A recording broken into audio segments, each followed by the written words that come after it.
when you dial 911 on the phone and say, help, I need help, my house is on fire, and firemen just show up, magically show up.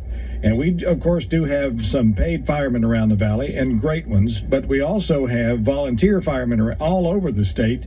And one of the greatest fire departments, and I say that because they might be responsible to help me with my house should catch on fire. That's Tyler Mountain Volunteer Fire Department. Well, you better quit playing with matches, mister. No. Jay Mitchell joins us today. Now, Jay, we got a big event coming up tomorrow at the Fire Hall there in Cross Lanes, and this happens every year, and we get more and more people coming out to really get an idea of what happens at Tyler Mountain. What's going on tomorrow? What all are you going to do? Yes, sir. We got our annual hot dog sale and barbecue sale. It's 10 a.m. tomorrow, goes till about 4 in the afternoon, and so we'll have hot dogs for sale, barbecue. We try to bring a car out for folks to smash on. May have a smoke-filled maze for people to wander their way through. Get a tour of the fire station for those of you that live in Cross Lanes or nearby and just want to see what we're about. You can get up in our fire trucks, take some pictures. Everybody loves fire trucks. Yeah, there's something magical about being able to, especially kids, to climb into a fire truck. Now, I don't know if you can guarantee this, but let's say I were to bring some small kids. Could we blow the siren? What do you think? Oh, of course. Yeah, don't let Junior on the truck. Yeah, he'll blow the siren for a long time. It still makes my day now to do it. It never gets old. Yeah, and the thing that impresses me, Tyler Mountain is run completely by volunteers. How many volunteer firemen are involved with Tyler Mountain? We got 25. All right, and as I understand it, it's one of those non-traditional things, at least for an old-timer like myself. We also have women volunteer firefighters, and I think we have one or two on the team there at Tyler Mountain. Yeah, we do. Jamie Bureau is our lone female firefighter. Now, is she trained to do everything? Yes. So just ask her, she'll tell you. Yeah. And if anybody would like to get involved with becoming a volunteer fireman, I know there's a procedure you got to go through. What do you have to do if you live in the Cross Lanes area and want to get involved with Tyler Mountain? For us, just come out on Monday nights is the nights that we all get together and we train, and just tell us you're interested. You can come out and see what it is we do. You put in an application, and we review that. If everything comes back favorable, you join. You have to go through classes that the state puts on. It's a firefighter 1 class. You go through that. It's some hands-on training, some book work. It's the same kind of training that somebody with a paid fire department would go through. So we're trained at the same level that career guys train to. Mm-hmm. And there's some other firefighter 2 courses. You learn how to do auto extrication. Get people out of cars in case of a car accident. So all the training and gear is provided by us to you at no cost.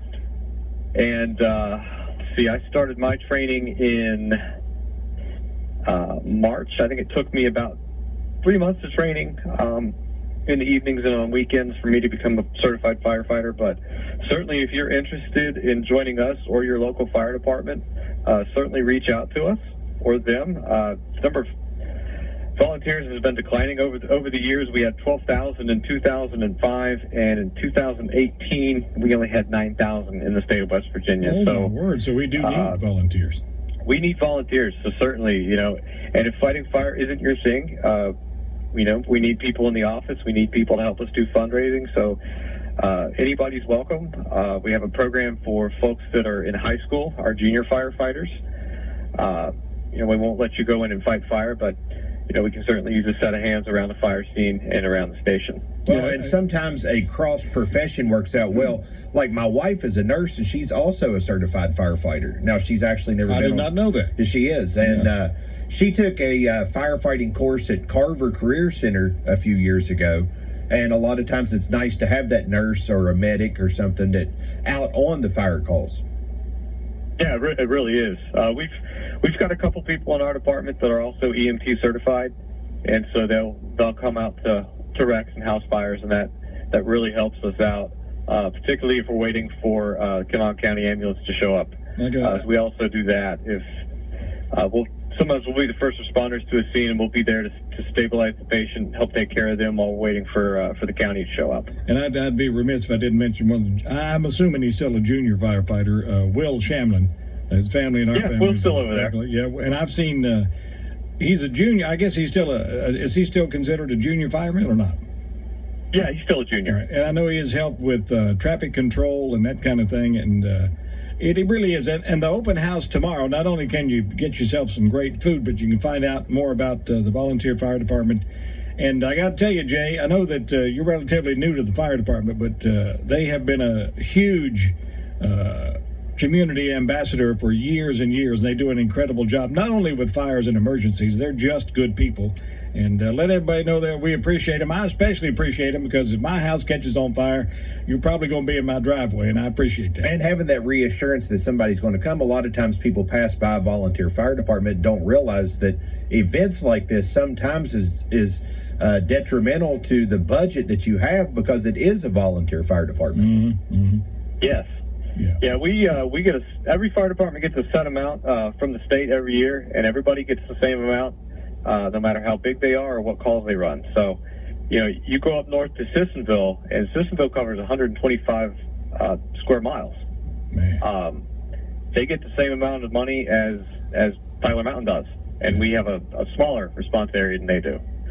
So every little bit of money that that folks can pitch in and donate to your local fire department really helps. So, I mean, we get that state money, but after that, it's kind of up to us, after the county kicks in their share, for us to raise money to keep our equipment working, keep the lights on. Now, you may not know the answer. I'm going to ask you one more question. I'm going to let you go. How much does the fire truck cost? Fire truck costs. We actually looked at this. It's anywhere from, I'm just going to give a ballpark number, $300,000, $500,000. We just bought two new fire trucks, maybe 5 or 6 years ago. And they're probably one of the biggest expenses in our budget. Oh my! Is the payments on those trucks. Yeah. All right. Well, we appreciate what you do. And tomorrow it's 10 to 4.